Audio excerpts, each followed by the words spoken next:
So victim blaming, I think, is a really good example of projection. It's a much more modern example, right? Where we're like, so, we don't want to accept that I am guilty for something. So instead what I'll do, so like if I feel like I am guilty of something, that's hard to sit with.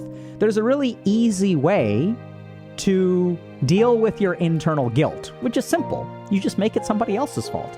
If you make it somebody else's fault, you have no reason to feel guilty. Your guilt goes away, right? So I see this a lot with people who are survivors of trauma and stuff, where like their abusive partner will say like, why do you make me do this? Right? There's a hilarious like South Park episode, which is terrible, but also funny, where they sort of like, in classic South Park fashion, where like there's someone who's in an abusive relationship. He's like, why do you make me do this?